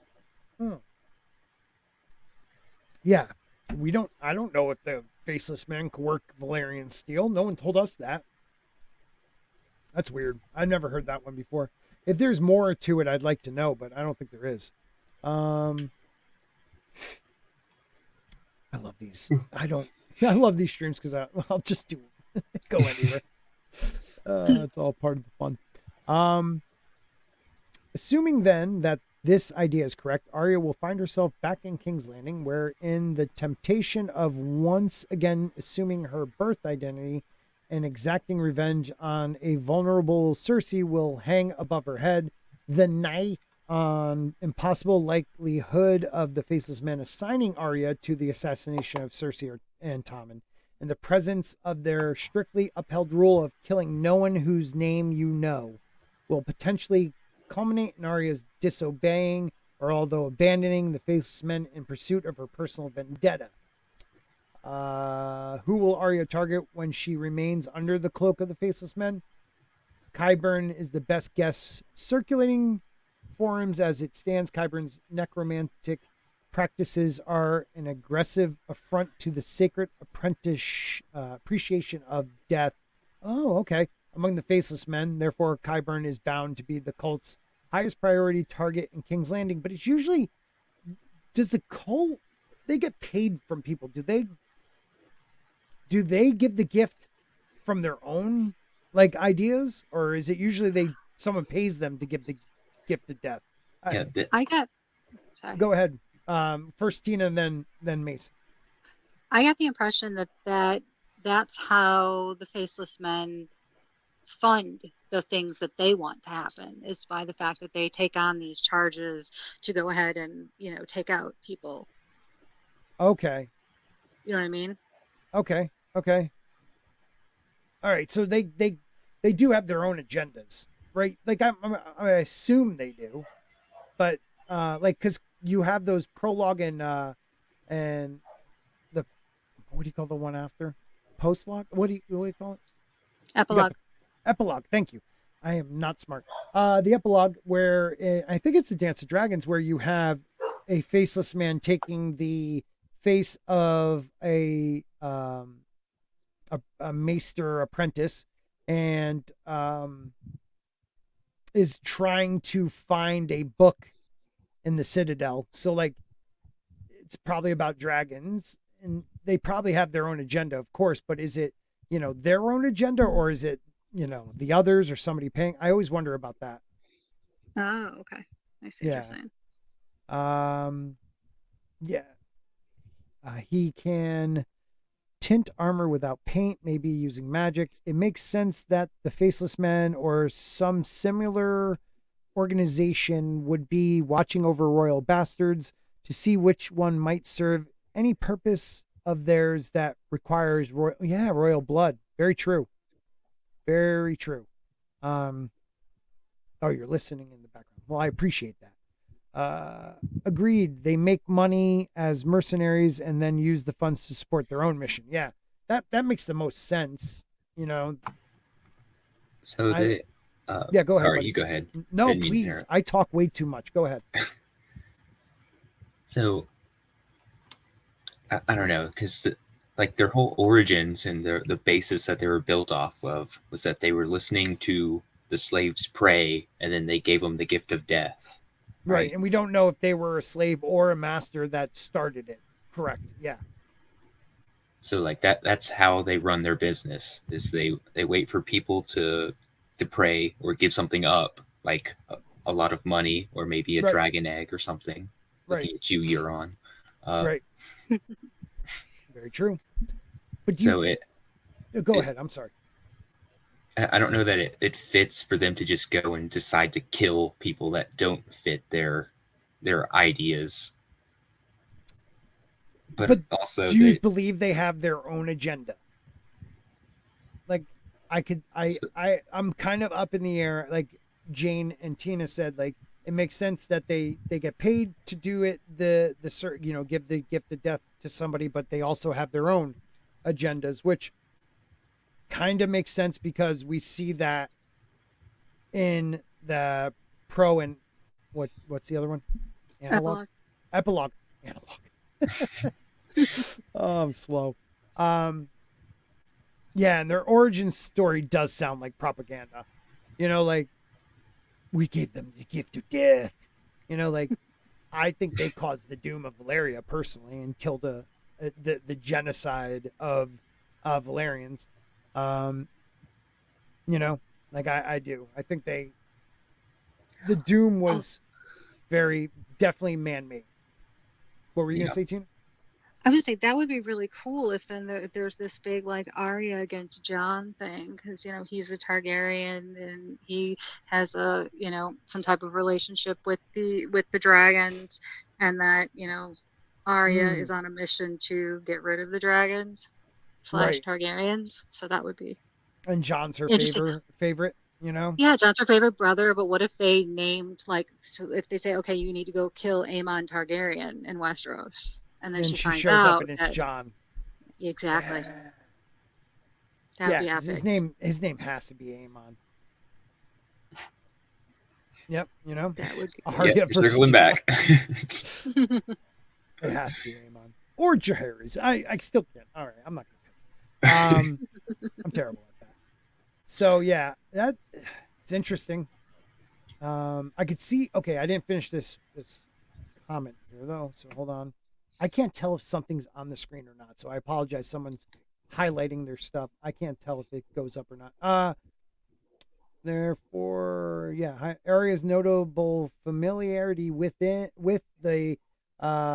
intricacies, right? I'm close. Of King's Landing's dungeons, combined with her nearly natural talent for assassination, poises her as the only candidate for the job, expect the Faceless Men to capitalize on this.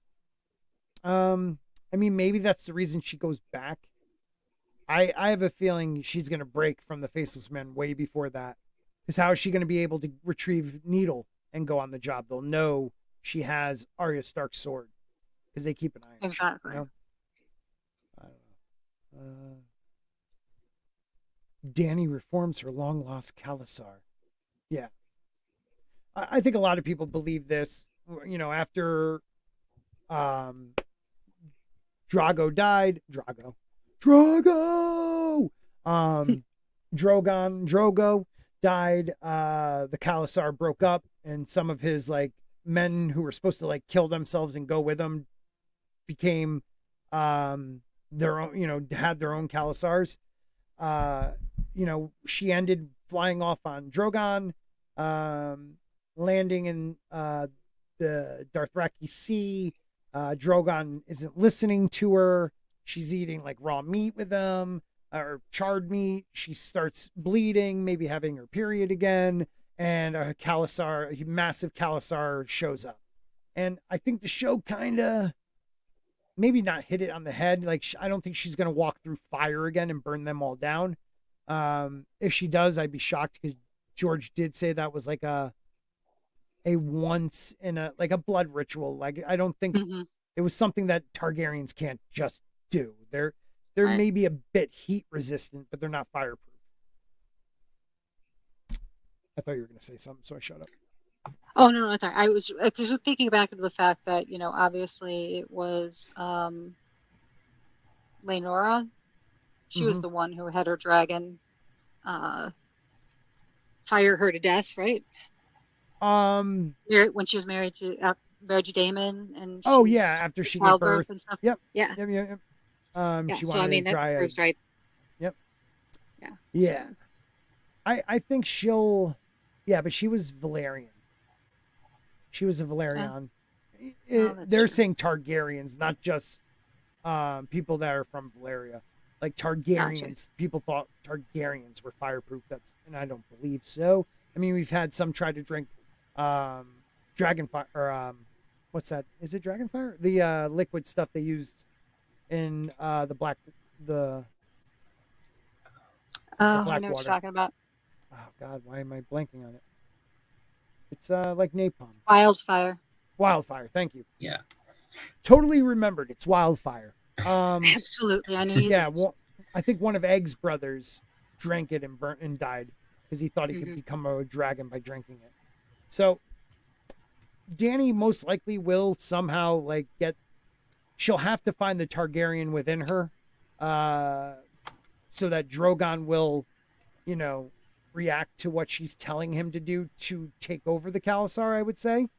I don't think people are just going to follow her, but do you think they'll take her back to the Mother of the Mountain, the city of the Dothraki, and she'll kill everybody there and take over the Khalasar? I don't know if that will happen. Did that happen in one of the chat when one of No, it happened in the show. In the show, I swear I remember in the chapters. The last thing we see is her surrounded by the Khalasar. Oh, so I thought some of the pre-released chapters from Winds of Winter, I thought one of them was for Dany. Yeah, no. And that they brought her back. Okay.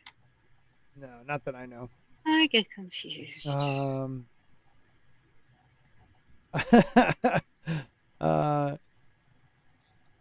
minute, what's that? Did you just say? Hold on. What did Jane just say?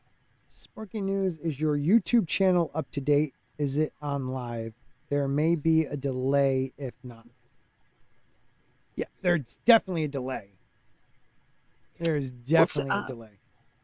Miss Sassy Sasquatch, or Mrs. Cannoli Sasquatch, I keep getting her name wrong. She was having problems all day yesterday.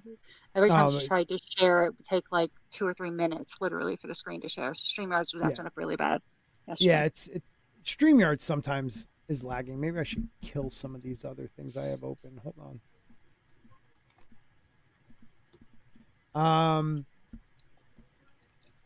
Yeah, I don't know.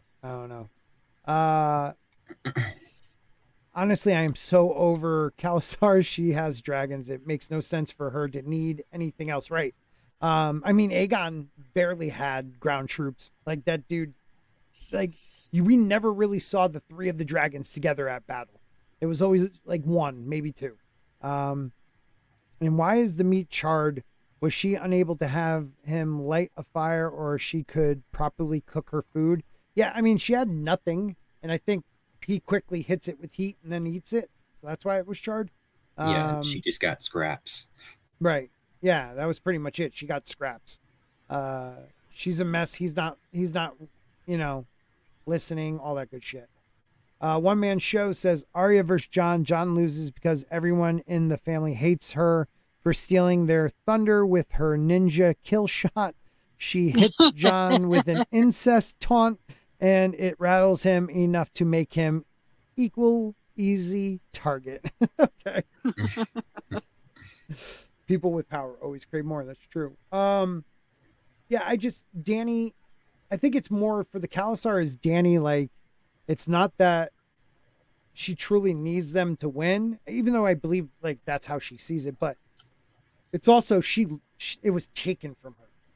Like in her mind, she believed she was supposed to take over after Drogo, and his blood riders that were supposed to kill themselves if he died, like ran off with the Khalasar. So I think she's just pissed about that. I don't know. We'll see. Yeah, I mean, that could be a very good start for a mad Daenerys. Yeah. It's her saying, "This is mine," and like burning a bunch of people alive. Yeah. Right. And then look at this. Yeah. Khal Drogo, who was like one of Drogo's like, blood riders, declared himself Khal upon the eve of Drogo's illness. He's the head blood rider. Mago was recently confirmed. Khal Drogo's head blood rider, Mago, was recently confirmed by Martin as a recurring character in The Winds of Winter in spite of his death in the TV series. Disregarding this, I believe it's accurate to assume that the final verdict spells out a grisly end for Khal Drogo and Mago. This signposting Daenerys quote from A Game of Thrones lends to the assumption, well, maybe not Mago, like Mago might be a point of view of what happens to Drogo once Dany sees him, because she freaking hates the dude for leaving Drogo and taking her Khalasar. But it says, it was a cruel fate, yet not so cruel as Mago's will be. Oh, maybe Mago's going to die. I promise you that, by the old gods and the new, by the lamb god and the horse god and every god that lives, I swear by the mother of the mountains and the womb of the world, before I am done with them, Mago and Drogo will plead for the mercy they showed. Oh yeah, they killed the girl, didn't they? Mm-hmm. Oh yeah, I forgot about that. By the time of Dany's reintroduction, I expect Drogon to have singed. Thank you. Singed Jago, Mago, and a chunk of their forces at the command of Daenerys. As you will know, the Dothraki don't bow to bloodlines. The Dothraki bow to... Can you please read? I can't read anymore. Sure. Therefore, the fear of Daenerys and Drogon's power will assuredly compel Drogo's stolen Khalasar to flock back to their original Khaleesi. Where then will Daenerys take her newfound army of screaming savages? I think she goes back to the place. Yeah. I Why though? can't pronounce it. Because I think she wants a big full huge Khalasar, because that's what she envisioned, the whole reason why she married Drogo to begin with, that this is her army. So you think like she's gonna meet them, the other leaders back there, and take it all over, like in the show, and then have to head all the way the frig back to Marine. And then, like, I just can't imagine it being like, it's such a long storyline. You're like, right. I just can't imagine him finishing it. Like, that's one of the biggest problems George has right now, is they call it the Marinese knot, because there's so much going on in Marine and with Dany. Like, for her to go all the way to the Mother of the Mountain and take all the Khalasars with her, like, it just seems it's going to be too long of a story, unless he starts using like Littlefinger's transportation network from the show. I don't know. No, that makes a lot of sense. You're right, because she can't go straight from the Dothraki Sea and just go straight to Westeros, because she's still got to go pick up her dragons in Marine. Because now, at the end of the last book, when the fighting was happening in Marine, had anyone unchained the dragons yet? Or they were still okay? Yeah, I'm pretty sure they're flying above, if I remember correctly. That's what I thought. But then that was Quentin Martell. Oh, Quentin did, and then he got burnt, right? Yeah. Okay. Well, supposedly. Yeah. Well, supposedly he got burnt.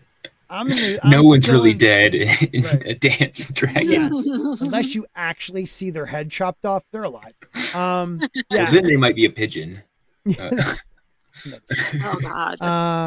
I do sometimes still wonder about that one. Like, everyone's like, he definitely died. I'm like, yeah, why are they like not showing his, like, there's too much of his boys like not allowing anybody to see him. Like, I don't know. Mm-hmm. But nothing happens in Essos makes sense, really. She would just chill while her babies grow and then invade. Like, yeah. And I'm guessing they're big enough now, right? Like, this whole idea that she felt like she needed to rule Marine to show that she can rule Westeros. They're a different type of people. They have different beliefs. Like, even though she didn't grow up in Westeros, she grew up with her brother who believed in Westeros tradition. So like, just freaking burn Marine to the ground. Like, I want fire and blood. Like, that's what pissed me off about the show. Like, Dany, no one wanted her to like attack with the dragon. Like, Targaryens are fire and blood, and go F yourself if you're going to try to tell me not to use my dragon. Like, they romanticize like Aegon and all them with their dragons, but the truth of the matter is dragons bring destruction, and that's the beauty of the Targaryens. They have the ability to nuke you and make you like bend the knee, like the field of fire or whatever. The grass, you know, is the the field of fire or the something like that, where he burned like tens of hundreds of thousands of men that were sent to attack them. Like, you're screwed when you have a dragon. You better bend the knee or I'm going to burn everybody. That's what I want. I want just fire and blood.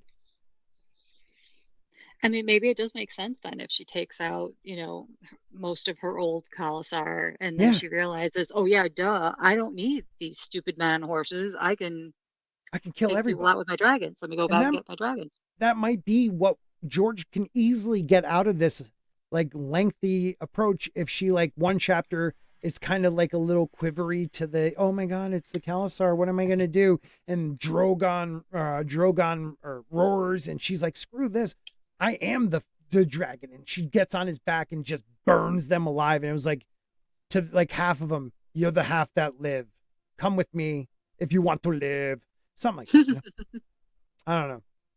Yeah, she's a dragon. Who is going to be like, oh, you're wrong, am I? Right? Sporkers. Exactly. What's up, brother? Yeah, just fire and blood. That's what I want. Yep.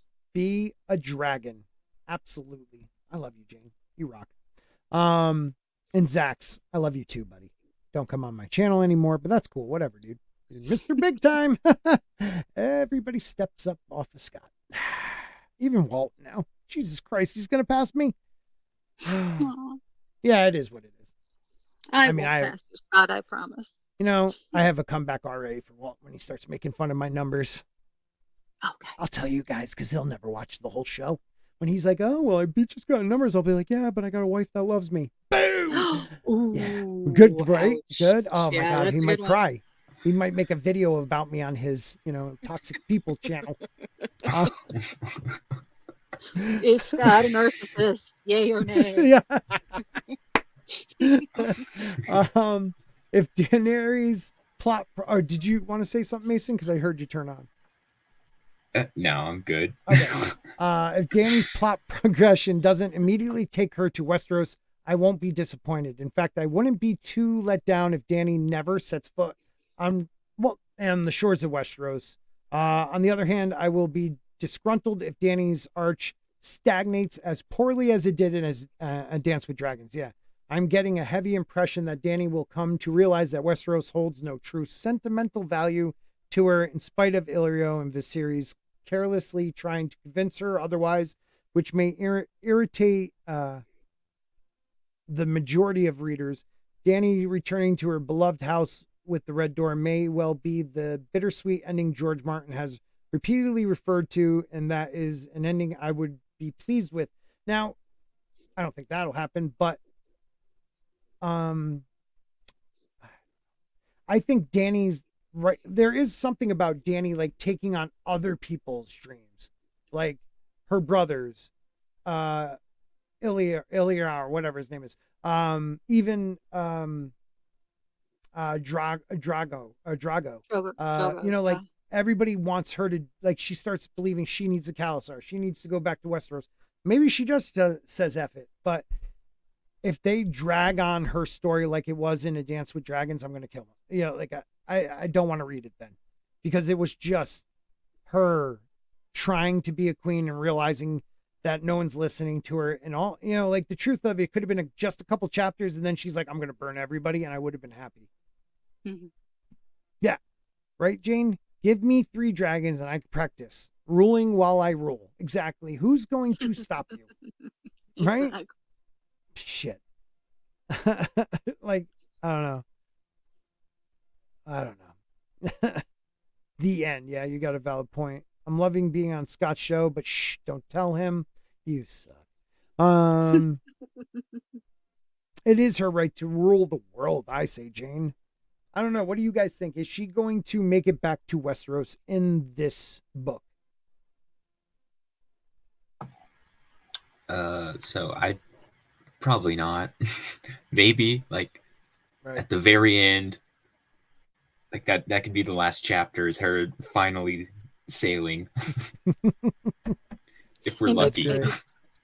Maybe that's what's taking Martin so long is, you know, the whole moon he's not, is maybe he's trying to figure out, it's like, man, when do I get her? You know, I've got to get her to all these places. How do I space that out amongst all the chapters? Right. In Winds of Winter.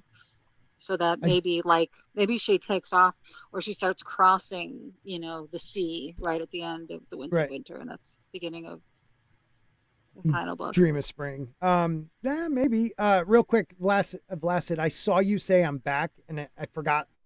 You told me if you got back, you would jump on. So we're not going to be on a lot longer, but I did send you the link. And if you want to, I mean, you'll show up probably more than Zax would. So maybe I'll add you to the DM if you want to. Yeah. Finally stepping on the ship. Do you think like that'll be the last scene of hers? Like, and then A Dream of Spring will be her ending up? I don't know. Oh, he can't come on. But if he does it next week, I want to come on and talk trash on Zax. Well, Zax never shows up anymore, but you're totally cool to come on. Wow, somebody on Twitch. Yes. What is up, Bush1G? Thank you I forgot I was even live on Twitch right now because I haven't been on Twitch in a while. Yes, it's Twitch. I'm sorry. Twitch, Rumble, and YouTube. Please make sure you guys subscribe to all, even though I don't have any of the links out. But thank you for being there. I really appreciate it. So I don't know. I'm so sick of. I want Dany out of Essos or completely in. Like either she conquers Essos, you know, or like the all of Slaver Bay becomes her bath, you know, like her bathtub, kind of like, you know, the Roman, you know, equivalent. I don't know. Yeah, it's kind of annoying having like Tyrion walking through Essos and it's just like, oh, these are the elephants and these are the tigers, and you're giving me like 20 pages of lore on something that's I'm not going to see again. Right, with the and Volanese or whatever. Yeah. I don't give a shit. Like, granted, it must mean something, you know, but like, I really like if it doesn't. It's so long ago, I barely even remember like the ruling class right now, which one's, you know, up to lose their spot. I don't. Whatever. Just get the frig out of Essos. I'm done with Essos. Like, I like Arya's stuff, you know, but don't forget we also have Sam supposed to be coming and finding her. You got Victorion sailing to go, you know, blow the horn and take one of her dragons and make him his wife or make her wife or whatever. And we got a battle going on right now in Marine with Sir Selmy. God, Jesus, I can't speak tonight. Barristan Selmy like running the show right now with people launching, you know, pox-ridden, diseased people into the city. You know, like it'd be awesome if she just comes back and is like burns everything. I don't know. I think Marine would have been a better thing if he went through with his 5-year jump. Yeah, right. Because it's like, oh, she got some practice. Now we get to move on. Thank goodness. And everybody would be a little older, so it wouldn't be creepy when things happen. Like a 4 or 5-year-old Rickon, like I wish he was a little older, so like we could see like a more either wild or mature kid. I don't know, but Zax, I would love to talk to her about that. And you, yes, Jane, give me fire. We're gonna be doing this every week, guys. We're gonna actually wrap it up at where were we? Dany is number 6. So 6 out of the 12 we did. So maybe we'll do the other 6 after next week. You guys cool with that? Yeah, it's good with me. Like Good. My freaking thing is running so slow. Yeah, I think it would be fun. Jane and Flaccid, Zax, I'll send you guys invites. Flaccid, I'll add you to the DM that Zax never shows up on anymore. He's part of it, you know, but he never comes. But I do, Jane, I'll email you. Feel free, you know, just not show up. It won't hurt my feelings. I don't know. I heard you play games with other people, so I haven't played a game since the last time I played, but whatever. No big deal. I suck at games anyways. And I love you too, Zax. I love you too. So Sunny, Zax, Flaccid, all you guys out there, thank you so much for being here.